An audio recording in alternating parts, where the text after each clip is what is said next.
Life can change in an instant. For many wheelchair users, the struggle to push forward is a daily challenge. After years of development and countless prototypes, we created Rib Grips, the revolutionary wheelchair hand rim covers with built-in ribs for ultimate grip and comfort. No more slick surfaces, no more heat burns, just pure, reliable grip. Rib Grips, empowering you to push forward with ease.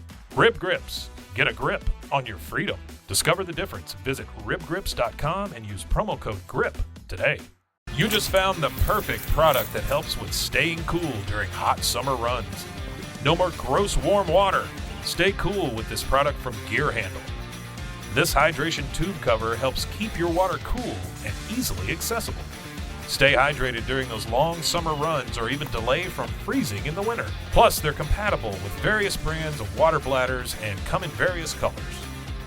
Visit gearhandle.com and use promo code H2O today. I wanted to let you know that the Tasso Football Waco chapter is looking for officiants for this year's high school football season. They'll be hosting meetings every Tuesday in June at 6:30 p.m. at MCC's main campus. For more information, visit tasso.org or call Joe Martinez at 512-484-4611. Don't miss out on this rewarding avocation and experience, especially if you're a football fan. Thank you guys again for watching.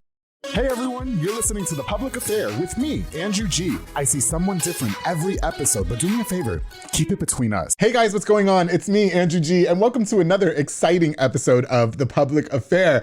Before we continue, I definitely want to use this opportunity to thank you guys again so much for all the love and support of the show. Of course, the Rogue Media Network with Mike, Allison, and Jeffrey out there all snackish. For everything that you guys do for the show, I truly, truly appreciate it. Before I continue with my very special guest who I've been wanting to have on for quite a long time, but he stands me up like most of the men in my life. I definitely want to use this opportunity to give a shout out to just a few of our sponsors of this episode. This episode is brought to you by Four Brothers Construction with my boy Joe Olvera, who provides custom home designs and renovations. He also focuses on roofing, remodeling, plumbing, tree removal, electrical work, and so much more. Joe and his entire team of delicious men. Oh, I can't wait for them to build my shower and just sit there and watch. They said I can do that. They are building affordable dream homes for you. So make sure you call them on the number on the screen. Four Brothers Construction. Thank you guys so much for sponsoring this episode of The Public Affair. Of course, the B&J Refinishing with my boy Frank Biza, who focuses on resurfacing bathtubs, counters, sinks, tiles, and more to original showroom quality, darling. He offers 5-year warranty on most work and has the best prices in town. He also rents inflatables, mechanical bulls, margarita machines, tables, chairs, a foam machine, and more, making all your parties super lit. Like I say in every episode, Frank is a true entrepreneur and hustler. That guy does everything. Thank you so much for sponsoring this episode of The Public Affair.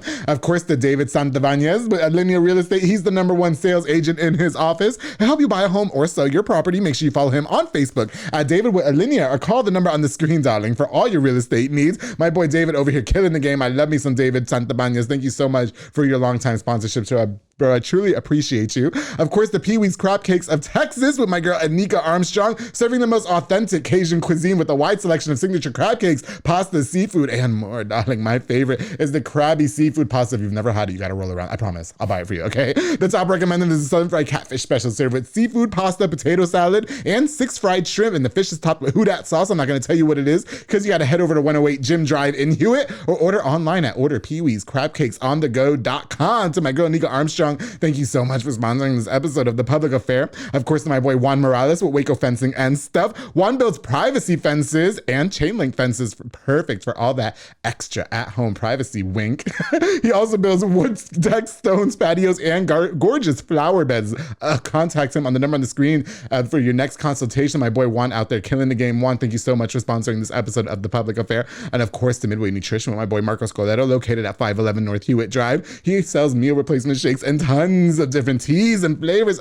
There's scrumptious. I had one yesterday. It was delicious. My favorites are the Honey Nut Cheerio, the Gladiator, and the Cherry Berry Tea. Make sure you go check them out today and head there for a delicious meal replacement. To Marcos Colero, thank you so much for sponsoring this episode of The Public Affair. I truly appreciate you, bro. All right, guys, like I said, I have been super excited to have this next guest onto the show. I've been trying to get him for quite a few months, and a lot of people actually recommended him to come onto the show. And I'm finally excited to announce that mental health advocate and owner of South Waco Strength, Mr. Dominic Villa, is here finally on The Public Affair. Mr. Enigma, how you doing?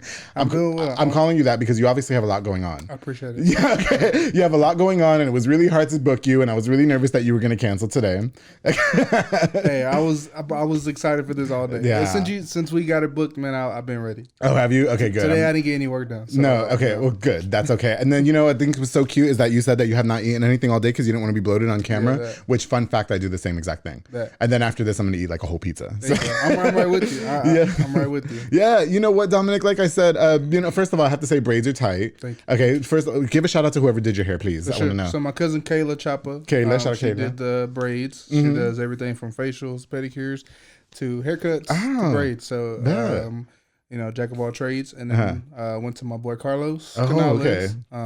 Best in the city. I've been going with him since I was in high school. Got you. Long time. And they both do a great job. Oh, that's what's up. Yeah, you're looking fresh for the show. That's all I got to say, okay? I love when you guys take it so serious that you get your hair and shit done before the show, okay? You know what? So like I said, I was referred to you by quite a few people, one of them being Junior Banda, who's my sponsor for Fat Boy Michelada and Botana. And I remember him saying, like, you got to get Dominic Villa on the show. That would be such a good episode. Quite a few other people as well. And they were like, he does a lot for the South Waco. And, South Waco really F's with my podcast, Heavy as F. So, hello, perfect fit, right? Yeah, so, I would like for you to introduce yourself to people who may not know who you are, if you don't mind, please. For sure. So my name is Dominic Villa. Hey. Born and raised here in South Waco.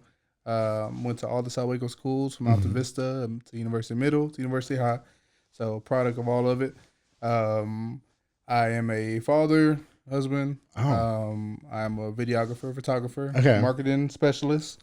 And I own South Waco Strength, which is something that's a little bit on rest mode right now. Oh, okay. But we'll get into that. Yeah. And then besides that, I feel like I'm a community activist. Yeah, for sure. Mental health advocate. Yeah.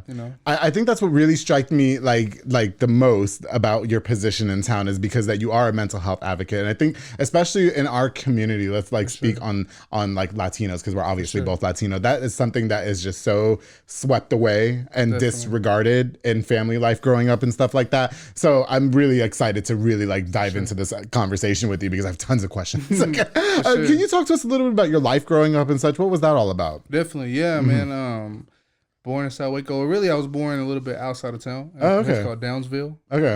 I know you had my cousin Roman Gajardo on. Oh, I did. And he spoke a little bit about living in the country. Wow, he must do the same person must do his braids too. Yeah, he got somebody else. Yeah. I'm copying my big cousin. Okay. I'll give him that. He was wild. Did you see that one? I did see that one. That episode was very slutty. That was a very slutty episode. It was very entertaining. I loved it. Thank you. So I grew up in the same house as he did. Oh, got you. And if not, the one right next to it, in Downsville. Yeah. A little area. Grew up, with my big family. Grandma, all my tias. Okay. My mom, all my cousins. Yeah, for sure. The Gajardos are pretty deep. Yeah. So big family there. I was a baby out of everybody. Yeah. And I've been that way for my whole life. Okay. So definitely grew up with having cousins that are more like siblings. Yeah, so for sure. People like Roman, like that, those are like my older siblings that look out for me. But yeah, lived in the country in my early days. The way the story was is that they found me in a crib around some snakes around the area, and they were just like, "Nah, we're getting out of here." So that's probably like the simplified version. Oh my gosh! Maybe just like a little entertaining story they told me, but and then we moved over there close to Cups. Okay. That's by South Waco, isn't it? Yeah. So it's like right off the highway. For sure. Burger King used to be where. I can't really think of it now, but next to Cups. It was great living there, smelling that smell every day. And then, just kind of growing up in a big family all the way through. Got you. Always was around my grandma, my aunt. They pretty much had a big part in raising me. Right. My mother did it on her own for a long time. Oh, is that right? Until she met my stepdad. Okay. Who I don't refer to him as my stepdad. Right. That's like my dad. Oh, so you refer to him as your real father. Okay. Yeah, he's been with me since I was like 5 or 6. Oh, really? Okay.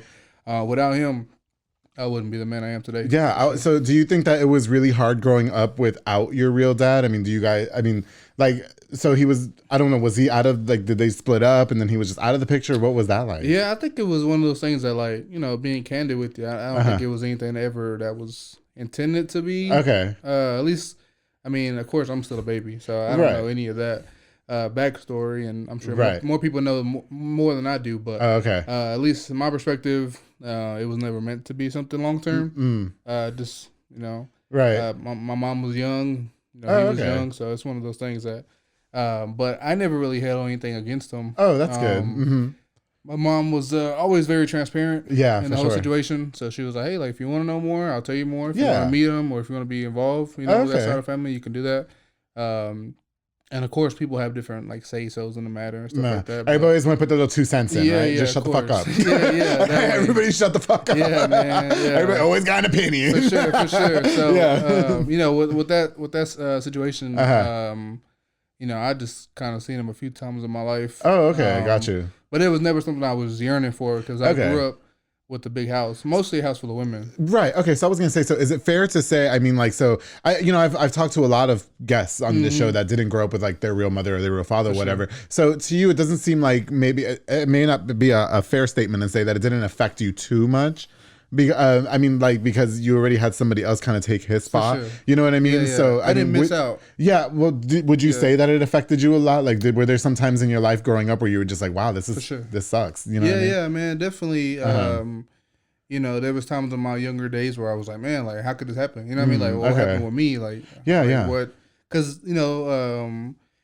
he has a lot of kids. Through different. Your real dad does? Yeah. Okay, gotcha. Yeah. He has different.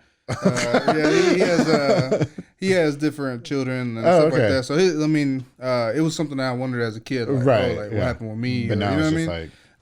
like, And then, like I said, I met my stepdad, and he put me on game from That's everything to sports to just the work ethic. It's just for me, I didn't really miss out on anything in that regard.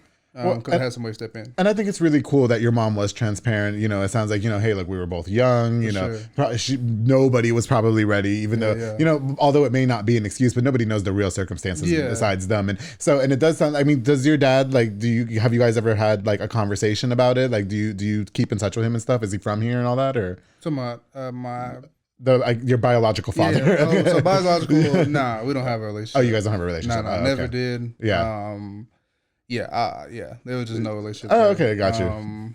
But my stepdad, well, I won't call him that again. Okay. So when we say your real dad, yes, okay. When we say my real dad, I just don't feel like I'm in any place to be calling anybody a stepdad. And I don't know your real dad, so so I'll say my stepdad is named Milton. Oh, okay, got you. Milton. My mom's name is Rebecca. Yeah, I got you. So Milton came in at a young age, and he definitely put me on game. You know what?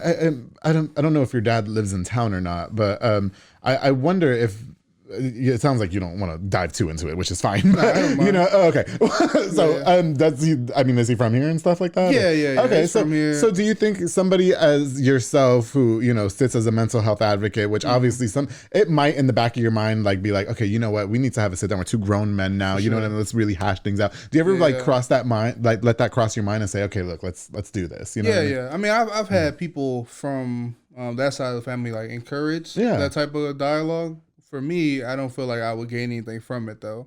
Oh, okay. I know closure is one thing. Yeah. But closure is something that you seek if you want it. Yeah. Oh, okay. I don't really care for it. You know what I mean? So, like, there's nothing that can benefit me. Like, knowing the journey doesn't benefit me one way or the other. Oh, I got you.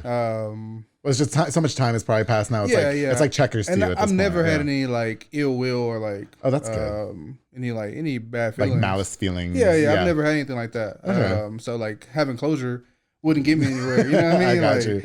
It's just not something I think but I really think it's cool when like when people who are growing up without their parents and stuff like that, when they finally get to reconnect as adults and kind of hash it out. You know what I mean? Sure. Like, I know. What you mean. Especially being in your position. Listen, I'm minding my business. I'm just saying. You know what I mean? That would be something that like people would like to see, or at least maybe some people on that side of the family would like to see. But for me, like, I'm so busy, man. I'm trying to keep up with my own parents. You like, booked them busy. My mom and my dad, they be like, when you gonna call? When you gonna bring the baby over? And I'm like, I promise I will. But so like right now at this time of my life, like there's no time for that. And just kudos to your stepdad who did step in and do all that extra stuff for you. And I'm sure it's really hard as like step parents, to accept other. So do they have kids together as well? Like Okay. So my brother was born between from them. From Milton and my mom. And never once did I ever look at like a half brother scenario. Right, for sure, yeah. Because some people think that, you know what I mean, like, what's the relationship there? Yeah. But nah, man, that's my brother. Like, That's that's what's my up, brother yeah. all the way through. The idea of like different dads never really crossed our mind, unless it was him. Like my brother, when he was a kid, he was a little like troublemaker. So he'd be like, well, that's why we got different dads, something like that. But he was like 5 why or that gotta 6. be throwing low blows? Yeah, right? he was like 5 or 6, and I would love to be like, Mom, Justin said, and then you know, just being a big brother, right.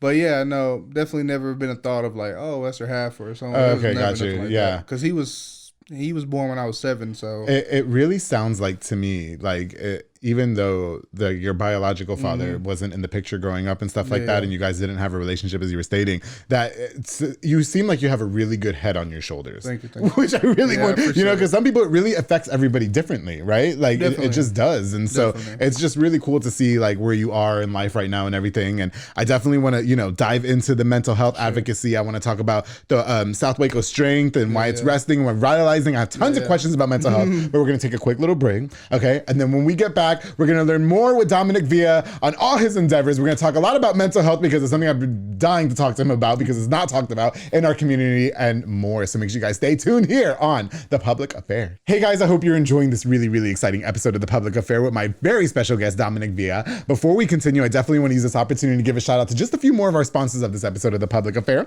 This episode is brought to you by my girl, Juliana Resendez with JR Renovations. She's a general contractor specializing in commercial businesses and residential homes. She is a true queen, leveling the playing field in a male-dominated industry, darling.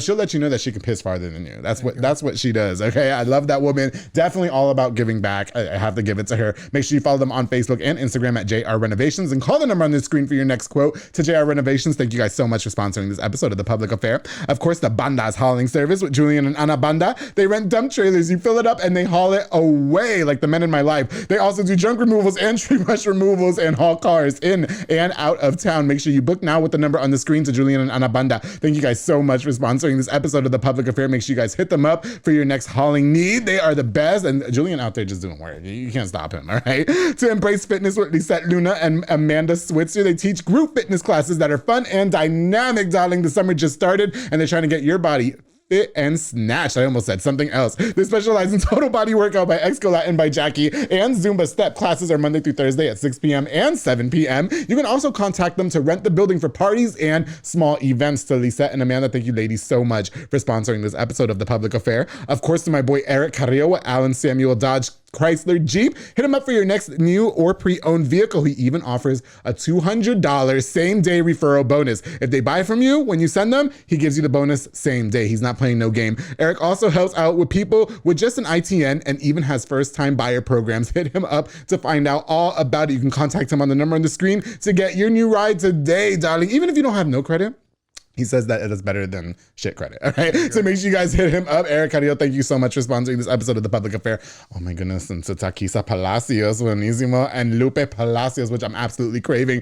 They provide delicious and affordable tacos for any event. Their meat choices include, get ready, carne asada, pollo, chorizo, pastor, y barbacoa. And tienen aguas frescas también. They also have limonada, horchata, piña, melon, jamaica, and tamarindo. They provide all the plasticware and everything perfect for your next event and party. Taquisa Palacios, thank you guys so much for sponsoring this episode of The Public Affair. I truly, truly, truly appreciate you guys. All right, guys, we're going to get right back into it with Dominic Villa. We're going to talk lots about mental health, his personal struggles with mental health, seeking therapy, and more. So here we go. All right, guys, welcome back to this really, really exciting episode of The Public Affair with Dominic Villa. Before the break, we were just getting to learn about Dominic growing up in life without his biological father, being raised by a different person, you know, some struggles and everything and things that he was able to get through. You know, I want to talk to you about growing up in South Waco, for instance. You know, what was that like for you? I guess, you know, you're growing up in the circumstances that you were growing up in.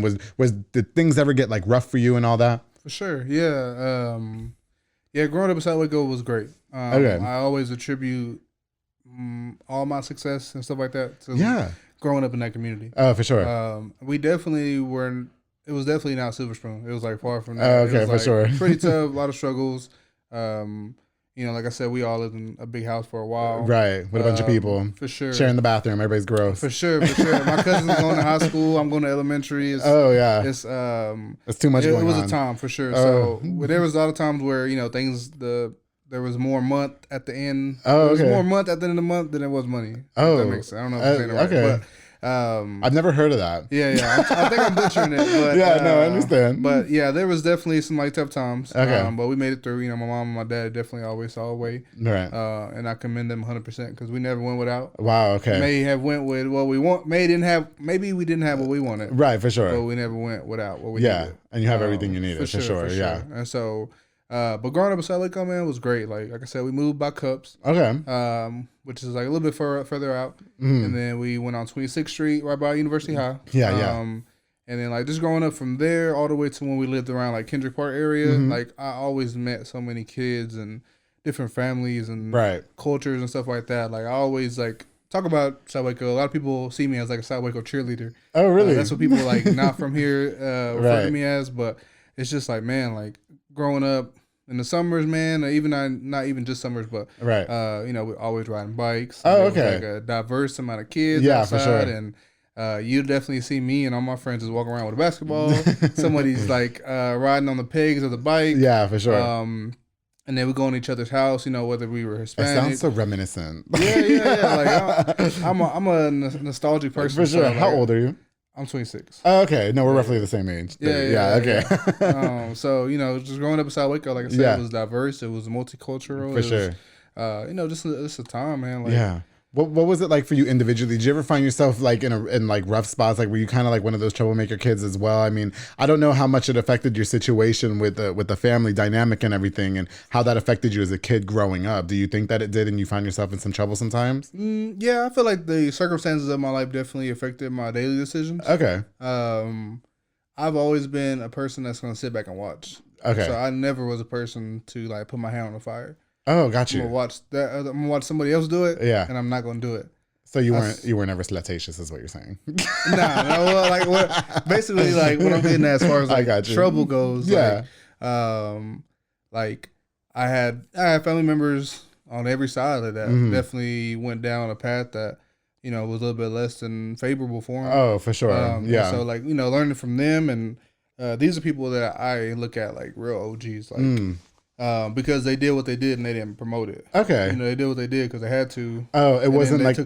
I'm sorry. No, I'm saying like they took what came with it. Yeah, so it wasn't like, ooh, I'm about that life. I'm from the streets, like type of shit. It was like the type of thing like. Yeah, I hate that mindset. Like my family is like, you know what I mean? Like they about what they talk about. Yeah. And you know what I mean? And like just growing up and having those values of like, all right, for one, nobody's ever going to push you around. For sure. You know, for two, you know, someone hit you hit back. Which, you know what I mean? Like it was never something that my family like promoted. Like, hey, you know, it's cool to go do the drug or it's cool to do the this and that. Right. That was not the situation for us. It was like, you know, my mom always had me trying to steer away from that. Right. Keep your ass in the room. Yeah, my mom. Thankfully, she pressed education so hard. Oh, that's good. At an early age. Wow. Like, you know, I grew up reading a lot, whereas like, my friends that I grew up with, I definitely did not read that much. And so I fell out of it like in middle school. But one thing that I did get in middle school that made a big point of who I am today was that my mom, she got me a computer. She was like, I don't want you in the summer in the streets all the time. Yeah.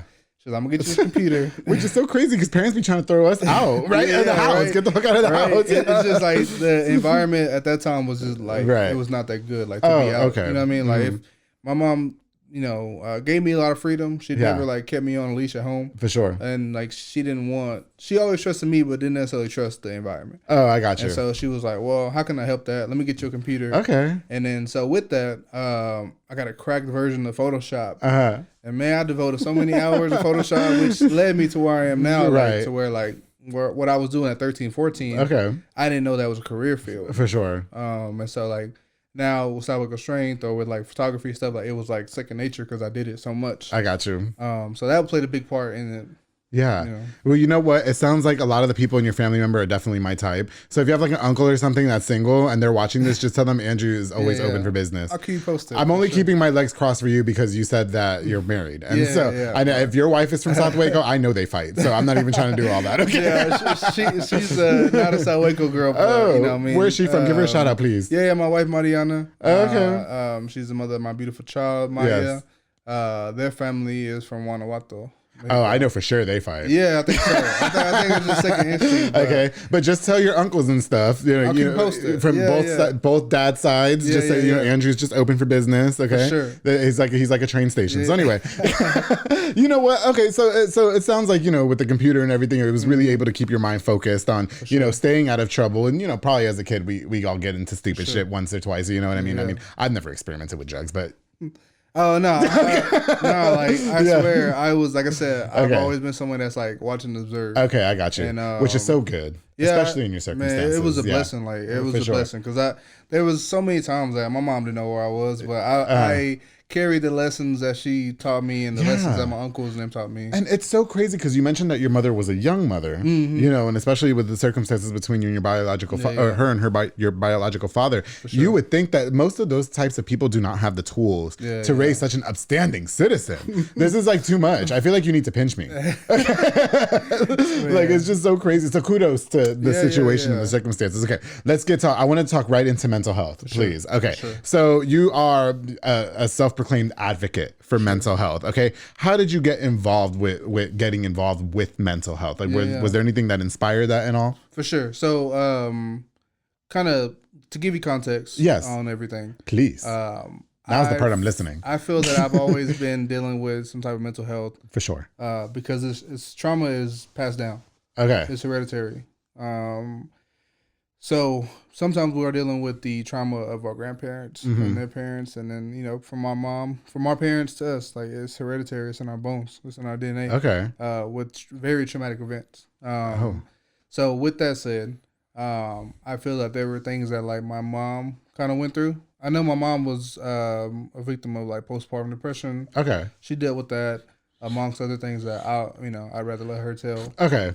But I know she definitely dealt with her share of trauma. Besides dealing with these mans, but we all know about it. We all deal with those, girl. You be all right. I'm still dealing with those. I'm 30. She definitely dealt with her, for sure. Fair share of trauma, which, I don't think she always knew. Well, she didn't really have the resources to work through. Yeah. And so, like, growing up for me, it was like, I gotta be on my best toes. For sure. It was, I walking on eggshells a few times. Okay. And so, like, with that, now that I'm in therapy, now that I'm like reflecting and I'm working through everything, I think about the times I was in elementary and like I would go to the nurse and be like, my stomach hurts. Yeah.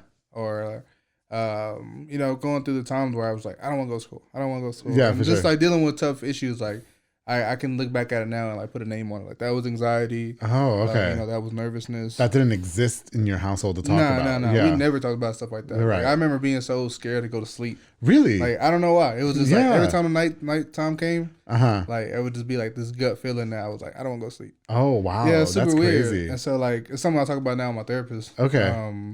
But yeah, definitely. So dealt with my parents dealt with their fair share of trauma. Yeah, for sure. And then of course, like with that type of stuff, when it's really bad, you kind of pass it on unknowingly. But fast forward, as I get older in my teen years, I see my parents kind of struggle with what they struggle with. Yeah. I see my family and my cousins. Because mental health, I mean, man, like it's such a, for lack of a better word, such a silent killer. Excuse me. And what I mean by that is like sometimes we will see our cousins and our family, like they get really bad on substances. Like, yeah, for sure. Whether it be alcohol, whether it be like drugs. Oh yeah. And I feel like it's sort of normalized in a lot of our brown communities. Okay.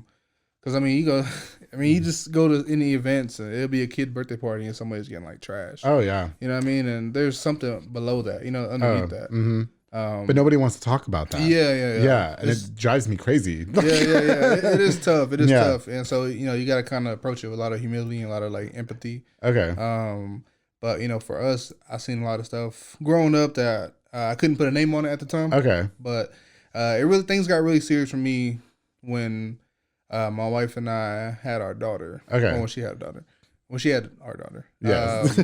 You did not birth the baby. I did not. I could not carry that weight. Well, yeah, because I'm trying to get pregnant right now and it's just not working. Yeah. I'm excited to see how that goes. God hasn't willed it just yet, but when he does, he makes no mistakes. For sure. Maybe one of your uncles can try. Hey, I'll let you know, man. I'll keep you posted. Okay. Yes. But when my wife had our daughter, it was, I was already going to school at that time, I Right, believe, or at for least sure. about to go to school. And the classes I was taking was sociology, and it was like child development. So stuff that was like relevant to what I was doing Yeah. in my life. And I was like I was learning things that that I could put a name to that I dealt with. Yeah. With mental health. And then my wife went through her spurt of postpartum depression, and that's when I really got really serious into it. Like learning way more about it. Because when I want to learn something, when I'm interested in something, I literally dive 50 feet into it, and then that's good. It's like a big You're rabbit knowledgeable, hole, yeah, for sure. So you know, and there's so much. We have so much access into stuff nowadays. But, but one thing that was really weird is that we went to our final doctor's appointment before we had the baby, before my wife had a baby, and the doctor showed us a pamphlet of like all the stages of pregnancy and everything that comes with it. And the last page was postpartum depression. Oh, wow. And she like flipped it like, that's not going to happen to me. This is just, the doctor gave it to us like that. Like, gotcha. The doctor was like, here's this, and postpartum depression. Okay. And so like she didn't really explain it. Like she disregarded it. Like, you'd be all right. Yeah. She didn't talk about it at all. And so, you know, that kind of piqued my interest there, but I forgot about it. Right. And then my wife went through the journey, and it was tough on her. Like it was tough on me too, because postpartum happens with men too. Right. You know, we get it just as bad, if not worse sometimes. But, she went through that, and at that time, you know, I was also kind of like learning more about it, so I could put a name to what my mom was dealing with. Yeah, for sure. And everything is just going on around me. Oh, wow. And I'm dealing with postpartum depression myself, and I'm like, man, I need to learn more about this. Okay. So I dive into that. And then at the same time, we're trying to stay healthy, trying to stay fit. And we get and this is the context for South Waco Strength. So we go to these CrossFit gyms like right after we have the baby, and they're like $200, $300 for both of us to go. So it's pretty penny. And then these classes are like 5 a.m., 7 a.m. And I have paternity leave for like 3 months. Oh, amazing. 3 months. Yeah. Damn, I want that job. I know. I was with the city for like 6 years, so I saved up all the time. Okay. And so, you know, I made a good investment there. But, yeah, for sure. At that time, like I said, we were at the gyms, and we were not making it to these classes. Like, and with the baby crying all night, I'm not waking up at 5 a.m. to go work out. No. And so I was like, well, what if I put this money into my own equipment? For sure. We were living at my mom's house at this time. And she had like a huge backyard, a big shed, a big patio. And so I was like, well, I'm going to just buy all the equipment. Instead of spending it to a gym, I'm just going to go buy everything. And this was like pre-COVID, so nobody was doing like the at-home gym thing. Yeah, for sure. And so like there was like a community on Reddit that I dove into, and like people had their home gyms. Yeah. And I was like, man, I want to do this. I can do it. And so I traveled from Austin to Dallas to San Antonio, all over Texas, finding these equipment for like good prices. And then I ended up building a pretty stable gym. It was a lot of stuff that we had in there, and we were just getting it at home. At home. And then I was like, I'm a pretty like community-based guy even before I knew I was. For sure. I was like, let me invite some guys that I know. That don't know each other. And then like, let's just see what happens. You know what I mean? Because bringing people together sounds like my kind of party. I'm invited, right? Man, next time. A bunch of guys who don't know each other? Yes. I'm going. So and they're from South Waco. Count me in. We had a good group of guys there. Yeah, for sure. And we got a good workout in. So like being in sports all my life, strength and fitness was something that was pretty relevant. For sure. So like picking up from my coaches, and I was like, you know, this is what they did. Okay. We're gonna do that. So we do these workouts, and like I said, initially they didn't know each other, and then after we finish, they're friends. You know, they're pretty cool. Oh yeah, okay. And then we spend a little bit of time to know each other. Yeah. And so like they kind of open up more what they're talking about. Sure. Not even if it's like very deep, but like, you know, mostly surface level stuff. Like here's what I got going on, and so it was really cool to see like community growing right there. Yeah. And then like as we work out more, these guys like open up more. So it's like a hub of like, man, just kind of like opening up and being like. I'm sorry, Dominic. I'm really trying to focus, but you keep saying all these men opening up and meeting up with each other. Like, do you know who I am? A lot of imagery out there. There's a lot. Yeah, for sure. I would love for you to rekindle that. I will sponsor it. Yeah, and then I'll find my man. There we go. Yeah, there you go. But after that, I was like, man, I'm gonna bring more people. Invite more people. And it was just to the point where my mom was like, you can't be having all these people in my backyard. And I was like, yeah, I get it. I'm good. I'm out of the way now. So, but through that, I was like, man, like these people on Reddit and online, they have a like community, like they have like a name for their gym. Yeah. And I was like, well, I'm in South Waco. Everything I do has South Waco in it. Right. And I was like, South Waco muscle. You know what I mean? Like that stuff's kind of like taken. Okay. But strength is like all encompassing. Encompassing. So Yeah, like, okay. there's a lot of stuff that can go under strength. I like that vocabulary term. Thank you. And so I was like, man, strength kind of covers different aspects. Yeah, yeah. And like right now I'm learning a lot about mental health. Yeah, for sure. And I was like, how can I incorporate that? I'm seeing these guys like open up with dialogue. Right. And I'm seeing them get their like workout on too. Yeah, so yeah. Flexing both muscles, mental and physical. Yeah. And I was like, man, I'm just call it South Waco Strength. Okay. And so the name was like, oh, that's actually pretty good. That's cute, yeah. And so my friend Adrian Ramirez, great full-time creator, like he's a wedding videographer, Oh, is he? Okay. graphic designer, everything. But, Shout out to him. Yeah. And so he was like, man, I'll help you with a logo. There you go. And he was like, I'm sure, like, you know what I mean? I'm sure I could put something together. Yeah, What he for put sure. together was like the actual logo for South Waco Strength. Oh, okay, got you. He went crazy on that. Yeah. And I was like, man, it's official. And so like my cousins and my friends who would come work out, they were like, yeah, I'll get a shirt if you get one. Okay. And so I hit up Graphic Garage, great people there. Yeah, yeah. And I was like, what's the minimum? And they were like, oh, you need like 12. And I was like, damn, I don't know if I have 12 people. Yeah. And thankfully I did. And then like, you know, I seen it come to life. Yeah, right for sure, then and for sure. And then like kind of started spreading stuff. Like it became like a digital platform too. Okay. So I took it from just like working out at home. Okay. And I would post it on social media. Yeah, for Made sure. a page for it. And that was like when my marketing brain started like firing. Yeah. And so like it would just be a place where I would like just post about how I'm feeling. Right. And post about things I'm going through and like good tips for other people. Okay. I don't think I didn't recreate the wheel, but it's just like being a brown man talking about this stuff. Yeah, I was like, going to say, I mean, so was your main audience to reach out to other men? Because I think that, and I'm not even being gaming for it. So we were talking about it. Yeah, I'm not gay all the time. Okay? So I was talking about it with some friends yesterday because I had shared with them that you were going to be on the show. And, you know, a lot of them were saying that men kind of get like the shit end of the stick when it comes to mental health awareness, because like when we talk about it amongst ourselves, everybody's quick to be, oh no, you're just being a little bitch, like we're acting like that, you know what I mean? So was that like your main target at all? I mean, I think it was a good mix, like, but I think that more women kind of supported it at the beginning. Because like that's what I'm saying. Yeah. It's strange. Well, not necessarily strange, but it was like kind of taboo to see a man talk about this. Right. And so like with these conversations and with the stuff I post, I'd get more guys that I've been known for a long time, and like they'll follow and then like they'll like or comment and be like, you know, same, something like that. And so like people felt seen. Yeah. And it takes a while for like men. It takes a while to reach men. In my experience, my perspective, it takes a little bit more to reach men. And be like, hey, bro, like, it's cool to open up. Right. You know what I mean? Because men naturally have, like, this macho exterior where it's like, no, I can't, like, be vulnerable. You know what I mean? I don't feel like that's fair for us men. Definitely. It definitely is, like, and for me, I mean, like, the whole purpose behind everything was to just, like, promote mental health and negate stereotypes, negate the stigma, because the stigma is real, bro. Oh, yeah. I mean, I've heard you mention on other episodes too. You know what I mean? It's really something that like people would rather go through it and hit rock bottom before they open up. Right. And I don't blame the person.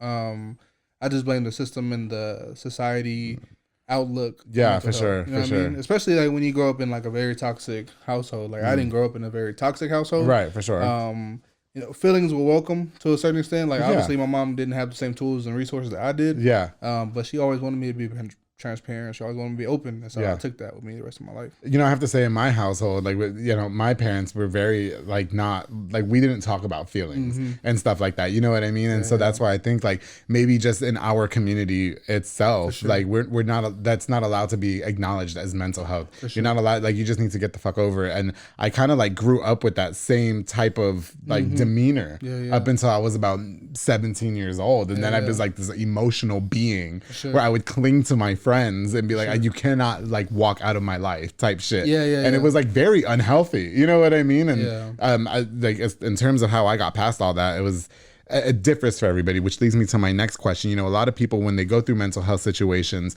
you know, a lot of people rely on medication. Okay. Now, some people end up abusing the medication and all. So I wonder what your thoughts are on that, because I know that it's a very touchy subject for a lot of people where like antidepressants are necessary. Some people are like, no, F that, you don't need that. You know what I mean? For sure.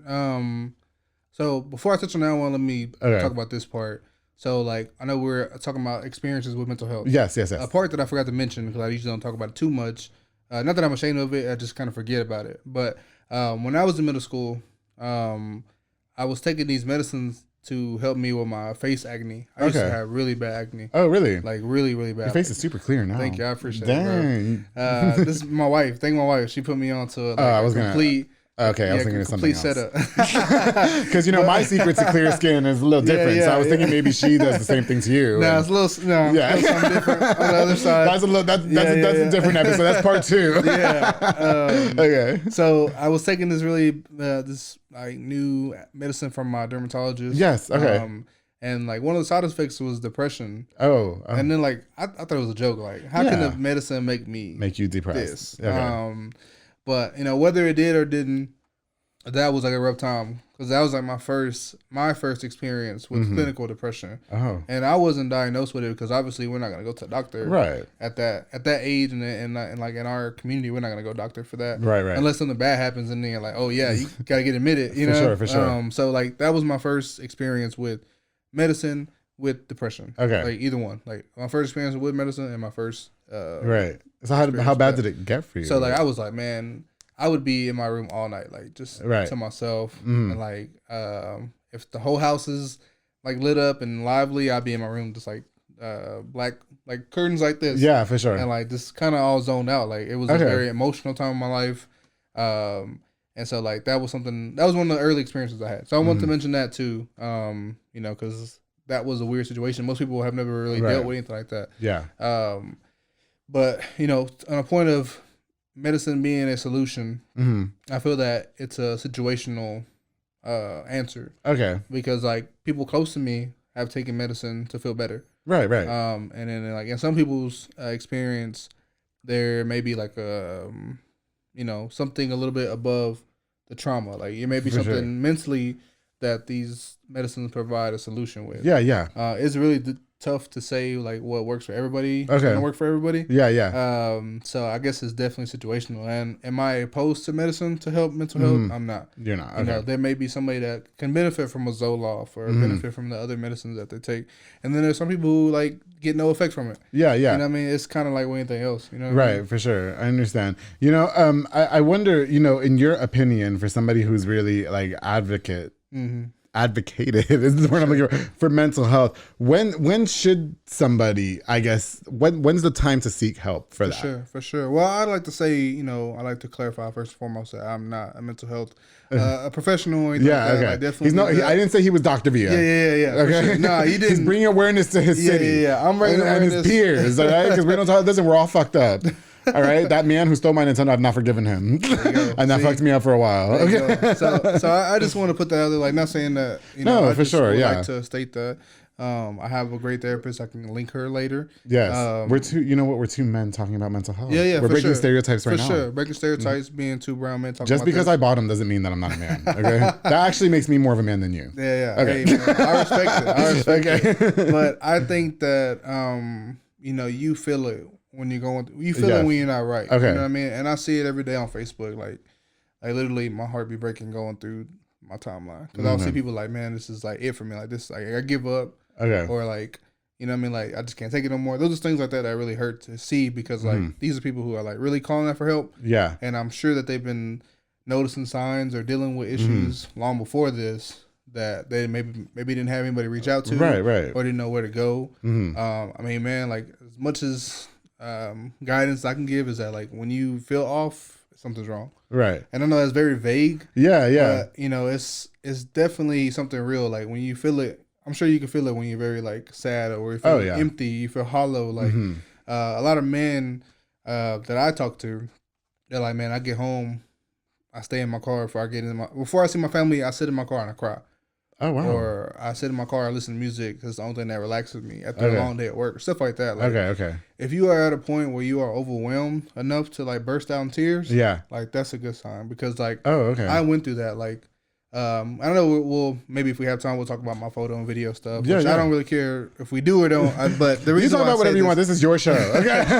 the reason why I say this is because like when I was working 40 hours for the city of Waco, I would work another 30, 40 hours at cons. Okay. like in 2015, 2016. Yeah. To the whole goal of it was to get money to buy more photo equipment. Okay. My family don't come from money, so Right. I literally have no other way to get it. I remember, most people don't know about this. My mom don't even know about this, but got home one day after leaving cons at like 12 a.m. Some customer, it was retail. Yeah. It was retail. Some customer like literally came in at closing. They bought like a couch, bed, everything, and then like their paperwork wasn't right, so I had to do it again. Anyways, I get home like at 12 on like a Thursday night, Friday night. I gotta go work the next day. Yeah. And I just got off like a 13-hour shift. And I get home late, and I have like some food from McDonald's, and I literally sit outside to eat, and I just like burst out crying. Oh wow! Like, I had just a burger in my mouth, yeah, and I was just like tears flowing because I'm like so tired of like dealing with what I'm dealing with. Right. And so like, and then that was at a point where I was like, damn, like that's a time in my life that I don't want to go back to. Okay. Because I had nobody to tell it to. Well, I felt like I had nobody to talk to about it. I felt like I had no solution about it. For sure. It was just one of those things like, you got to keep grinding. Well, because like, who are you going to reach out to? Because nobody's going to listen to me. Exactly. Yeah. Exactly. And I mean, there's definitely always like, there's people that are like, oh, I'm here for you. Okay. But that's different because like, and what I always tell people now that I have a therapist is that like, a lot of times people feel like they don't want to burden people. Which is like understandable because like we're just humans. Like I wouldn't, no matter how good of friends we were, right, I wouldn't trauma dump on you. Yeah. Because like that's kind of feels a little unfair. Okay, because you're dealing with your own too, and so like I know other people feel the same way, and they may be like less likely to open up. For sure. Which is like a double-edged sword because it's like, well, then who am I going to talk to? You know what I mean? And that's why therapists and like therapy offices are so important and they're so needed in Waco. And then more and more are coming. Like I'm really glad about that. But I think moments like that night when I was crying, eating a burger, like that's a sign that, and that's something that I think other men could relate to. Like, for sure. Oh, I've been there before. You know what I mean? Yeah. Well, so, the pressure of like trying to raise a family, take care of a family, my job sucks, Thankfully, that was before I had a kid and a wife. Oh, okay. So, like, I was single. Still going through it. That's what I'm saying. Like, because I'm single with no wife and no kids.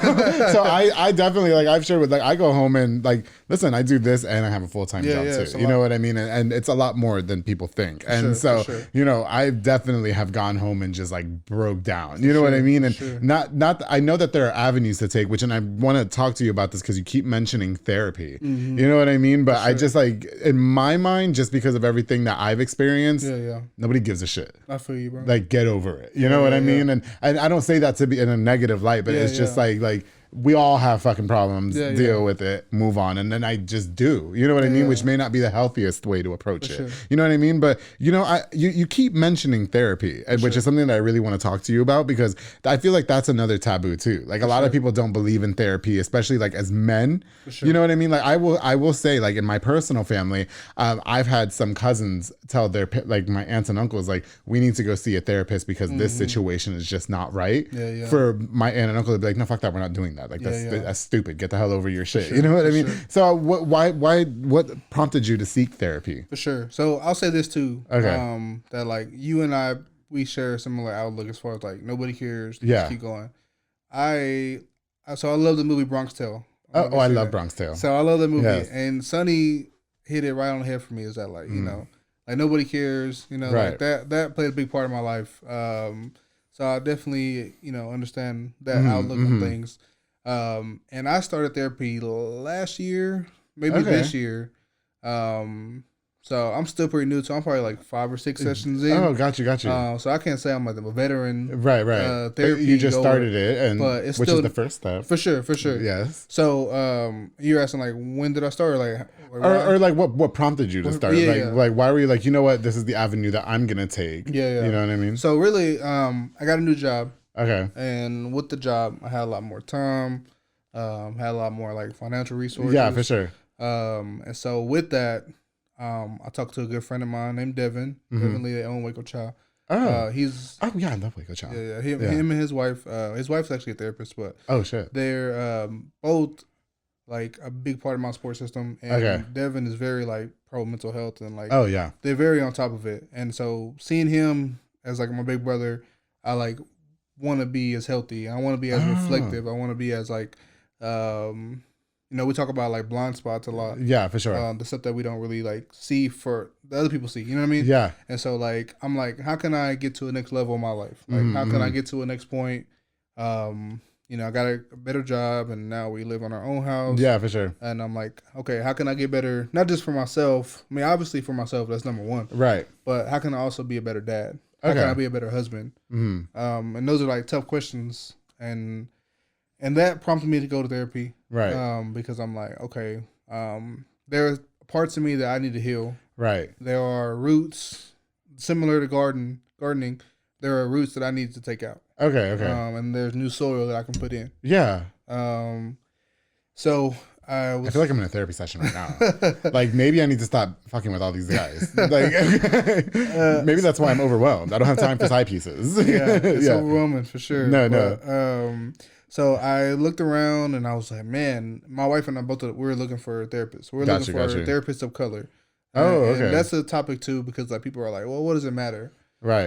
You know what I mean? Like whether it's white, black, Mexican. So what does it matter? So is the question. For me, and our experience is that like I don't want to get over the point of like I don't want to go through 6 sessions. Okay. And then somebody be like, okay, now we're finally over how your culture works. Oh. Like if a person's like, let's say a person's like, oh, is that a thing? I didn't know that was a thing. So like for me and my experience with Paulina, who is a Waco native, I believe.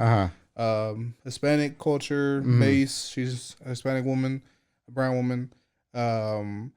She gets it. Yeah. Like I don't have to explain what the chancla is. I don't have to explain. Okay, got you. The machismo. I don't have to explain a lot of things that like if I went to a non-Hispanic therapist, right?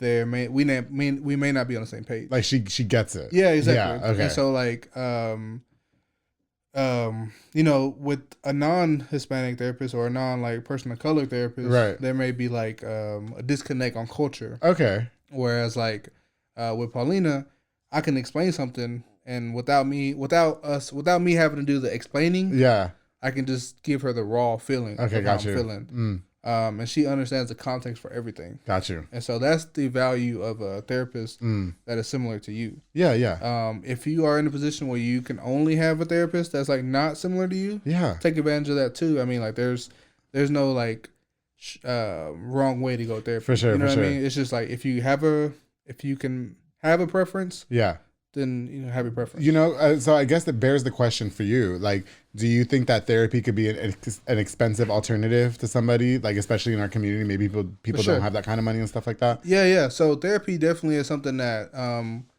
comes with 3 barriers. I feel like. Got you. So it's location, it's who do I go to, and how much do I pay. Got you. And so that was always something that like I understood that why people don't go. Yeah, for sure.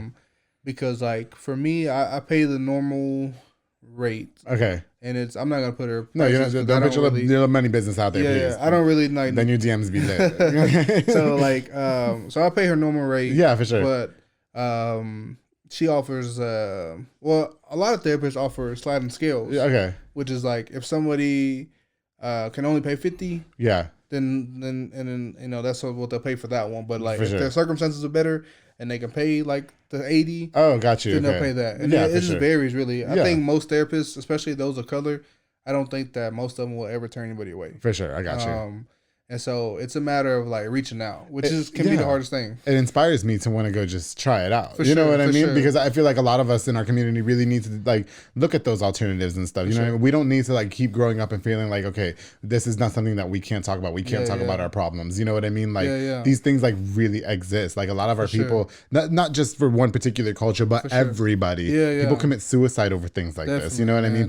People hurt other people. I've definitely watch episode 6. I've had my own share of people that I've seen go through mental health issues and resorted to like drugs and alcohol. For sure. You know what I mean? Let's stop glorifying like the drunk fucking uncle at the party. For sure. Something's really wrong with him. That's not cute. You know what I mean? Yeah. Let's like yes, Uncle Andrew likes to drink his wine sometimes, but I'm not the drunk slob. You know what I mean? Like something is really deep rooted in those people. I mean, would you agree with that statement? Yeah, definitely, man. I would say that's a situation that we need to like approach with the most like love we can, because like for a lot of people who abuse substances, like you know, it's something very deep For sure. that unravels that, you know, and that's like what they use to get there. You know what I mean? I always felt that way. And, you know, I have to share it too. Like, you know, 2 years ago, I shared the story of the friend that I had that is an alcoholic. I recently just learned that person still is like, you know, not remorseful or like, you know, is apologetic. You know what I mean? And still continues to drink heavily, allegedly. And so, you know, for me, I've always said something is deep rooted in you. Something is wrong with you. You know, so I haven't even found the forgiveness. Like because I can't, because you haven't even like forgiven yourself for it. You're just glorifying it. You're an alcoholic, and I say that with confidence because it's the truth. You know what I mean? So you know, oh goodness. Oh, you mentioned something real quick. I know we're running out of time, but shit, it's so much we could talk. We need like a part 4. Okay, so you mentioned roots and soil. Okay, which I'm sure is something that you learn in therapy, right? Earlier we were talking about your biological father, okay, and your stepfather, and how you said, you know, it's really not bared any like weight on me and everything. Do you think some of that has to do with the roots planted that you need to, like, I guess, pick out and get together, if you will? For sure. It leads me back to one of my first questions for you was, do you feel like you need to have that conversation with him? For sure. So I would say in my 6 sessions as that angle has not been talked about. Okay. It's not something that I feel like that's not a root that like it needs to be. I don't even think that's a root. Okay. I don't. Okay. Yeah. So I so to you, it's just like. Yeah. Like if my therapist was here, she'd be like, "No, he never talked about that." Okay. So like, it's not something that like. I mean, honestly, bro, like, that's not ever an area that I'm gonna like waste too much time on. Okay, got you. Because there are other things that I can work on that will make me a better father, for sure, a better husband, better person. Okay. And I mean, just to be candid, I mean, like, you know, at least I'm trying to remember my sessions, they go by so quick. I would say like the first 2 sessions I had, it was more of like an intro. Oh, okay. Like, because they're only an hour. Oh, yeah. And so, like, just like the way this is flying by, that's kind of how it is. Like, oh, yeah. It feels like forever. I run. Or like real quick. My mouth runs at 100 miles an hour during my therapy sessions. And I talk about this. I feel like SpongeBob. For sure. So, like, the first 2 were definitely like an intro. And I know we're running out of time, but I just want to, like, kind of talk about, like, a little bit of what my therapy session was. Okay. And I posted about every single one. Like, every time I go to therapy, I post about it. Okay. Because, like, the people that DM me, I'm never a type of person that's gonna like post a screenshot of our conversation. I don't do that. For sure.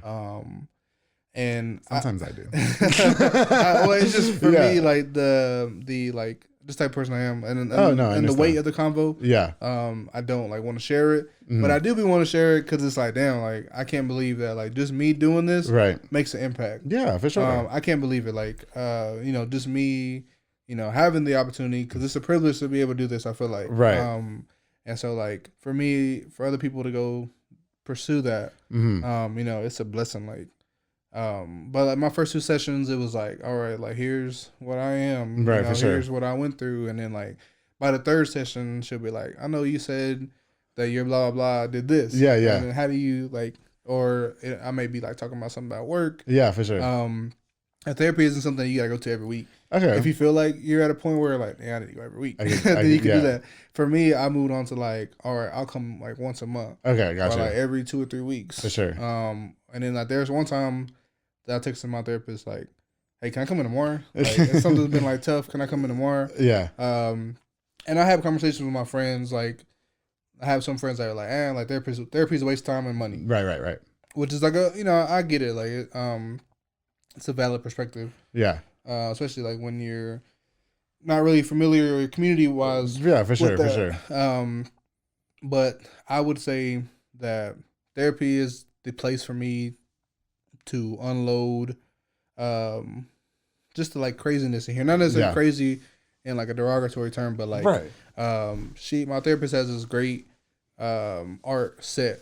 One picture has like a very like tied up string. Yeah. Like, you know, when you used to have like those Apple earphones and you put in your pocket and you pull them out and it's like, man, how does this come like this? Right. So it's kind of like that. One person has that in their head and then like they're talking about it. And then on the other side, when they finish, it's like an empty, clear head. Oh, gotcha. And so therapy is a lot like that. Like, I'll have like 20 things I need to get off my chest. Yeah. And then at the end, I'm like, Okay, now what? And Now then, like, what? my Yeah. therapist would like tell me like, okay, like from that, you know, I sense that you're dealing with this, and I'm like, yeah, I am dealing with that. And she's Right. like, well, you can do this to kind of help that, or like think about it like this to help that. Right. And I'm like, oh, I didn't think about it like that. Okay. So it's a lot of like Sometimes it's good to talk to somebody about it. Get a Yeah, different perspective. Yeah, definitely, especially like, professional. the perspective, the additional perspective from a trained professional is what I feel is the benefit from. Gotcha. Because like if you went and told your homeboy or your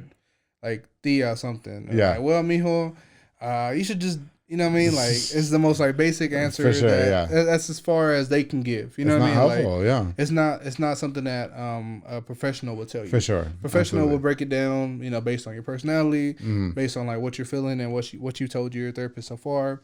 It's a more refined direction advice. I got you.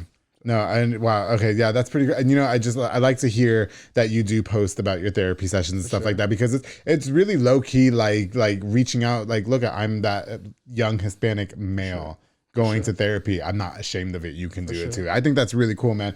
Gosh, you know what? Unfortunately, we are running out of time, but you know, to get your perspective on a lot of the mental health issues that go on in our community, especially as it pertains to men, I just think that it's been a really, really great thing, man. God, I really hope that you pick up South Waco Strength. Is there any plans to come back with that? Or I know you said that it's on rest mode for a little bit. And since you're having a bunch of men come back, can I come? Yeah. You will be first on the list, man. Please, But okay. once I get to a good point where I feel like I'm covering all fronts, then Okay. I'll start working on What's the last bit of advice that you can give to somebody dealing with mental health issues right now? Yeah. Again, like I said, I'm not a professional, but in my from my perspective, definitely just consider therapy. Like consider like what it may do for you, and consider like what you would like to get off your chest. For sure. Look into a therapist around town. Yeah. Even if you feel like maybe they may not, because some accept insurance, so you Yeah. don't gotta pay nothing. Okay. But the most important thing is to ask. So definitely either reach out to a therapist or reach out to somebody you know who goes to therapy, Got like you. your boy. I'm definitely always happy to answer questions. I think that's so awesome. And so, you know, if you have any questions, you should definitely slide in Dominic Villa's DMs. So that way he can give you more of a perspective about the therapy journey and mental health. It's been such a great conversation to have with you. I definitely want to plug in your photography. Of course, just real quick, if you want to talk about that and let us know what you be doing and stuff. For sure. So I do photos, I do video, mostly more for video these days. Yeah. You can follow me or like hit me up on Instagram. I usually don't accept people I don't know on Facebook. No, you have to. That's how you build clients. Man, Okay. see, when I did the public affair, how do you think I got all you guys on the show? I don't know none of you. I just post too much of my kid. I post too much of my daughter. So okay, gotcha. Instagram, I don't really post much. So hit me up on Instagram. Listen, that's one thing I'm gonna give you a little piece of advice. Okay, how you think I got all you guys on the show? I don't know. I didn't know 80% of these. For sure. Guys, you know, what's next for you, Dominic? You know, as a mental health advocate, as somebody who founded South Waco Strength, you sound like you're very, very in tune with the community and everything. Sure. What you got going on that we can look up forward to? Man, I wish I could say, like, I really, right now I'm a focus. My daughter is 3. And so I'm very focused on like, getting her to school. For sure. Focusing on home. Yeah. You know, make sure me and my wife are like above straight. Yeah. And so that's my priority right now. Yeah. Make sure home is good. Make sure I do my actual job while I work. And just taking care of my people, you know? Yeah. Here's a last little food for thought. Do you think that acknowledging mental health and seeking therapy boosted your relationship with your wife? Yeah, I mean, it definitely Like strengthened? Yeah. It definitely strengthened the ties because, you know, it affirmed for me this is the life I want. For sure. It affirmed for me that this is the person I want to be with. I got you. And it affirmed how I can be better. That's what's up. So that's why we're all single and being cheated on, because we don't go to therapy. So there's one thing to take from that. Okay? Dominic, thank you so much for coming on to this episode of the Public Affair. God, we could sit here for hours, but unfortunately we are out of time. It was really, really an honor meeting you. I honestly really appreciate this conversation. So thank you so much. To everybody who tuned into this episode, don't forget to like, share, and subscribe. Before we go, I definitely want to use this opportunity to give a shout out to just a few more of our sponsors of this episode of the Public Affair. This episode is brought to you by Elite Barbershop with my boy Sid Rodriguez, located on Hewitt Drive. You can call the number on the screen to book or download the Cut app. Walk-ins are welcome as well. They also have Marcus Guerrero, Chris Reyes, Santos Cordova, David Rodriguez, Isaac Chavez, Isai, and Clint over there making it look super snackish. I gotta get all the names. Okay.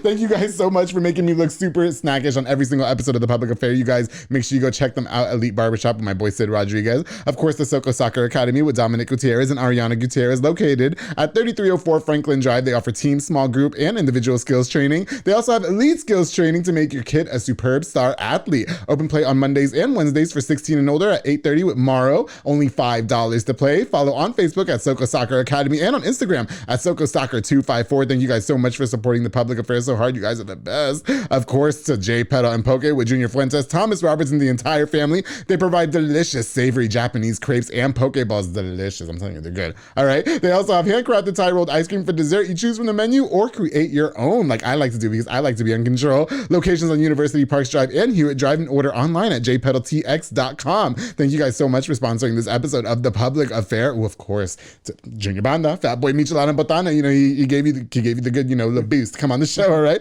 Provides the best Michelada Botana plates for yourself or for a party. He has a menu of tons of different items, including botana bowls, chamoy, pickles, and more. Locally operated, so make sure you get the best and not the rest. Follow on Facebook and Instagram at Fatboy Michelada y Botana and place your order now. Junior Banda has been a long time hardcore sponsor and supporter of The Public Affair, and that banner is just super lit. Thank you so much for everything you do, bro. And of course, to Pollo Box and Audio with my boy Jeffrey Monreal, home for all your LED needs and auto accessories, installation of stereos, door speakers, and audio systems. And he also specializes in building custom subwoofer enclosures and much more. Jack of all trades. You need some South Waco.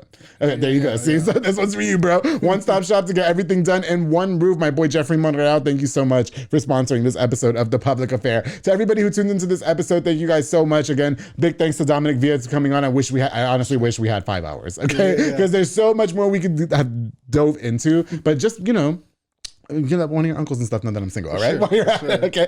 And don't forget, darling, to always keep it between us.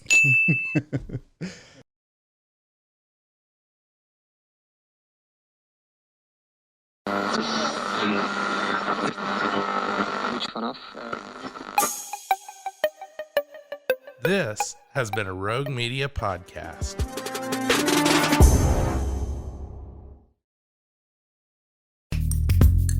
Are you a podcaster? Let's talk podcast hosting. Are you tired of your current podcast host? Need real support in a community that gets it? At Rogue Media Network, we offer top-tier podcast hosting services to help you thrive. From hosting and distribution to dedicated support, we've got you covered. Starting as low as $25 a month. Join our community of passionate podcasters today. Contact us at hello@roguemedianetwork.com.